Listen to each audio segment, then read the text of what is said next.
They said he died broke, but they didn't tell you he owned half of Sony.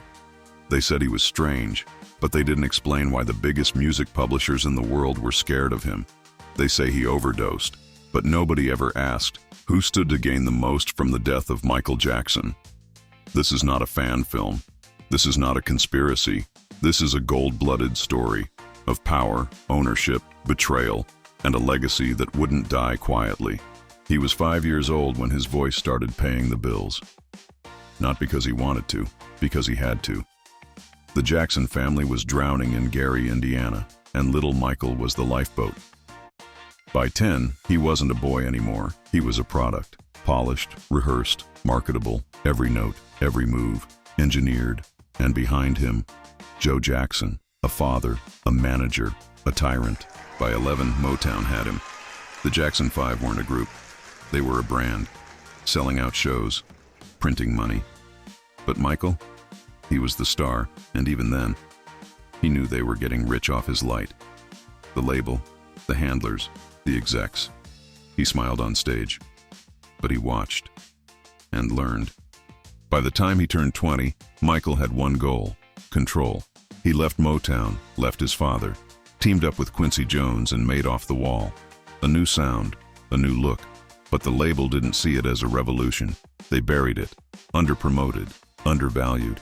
That's when he made a promise. The next album wouldn't just win, it would change the industry. Thriller didn't just break records, it rewrote them. 33 times platinum, 8 Grammys, over 100 million copies sold. He wasn't just the biggest artist in the world, he was the world.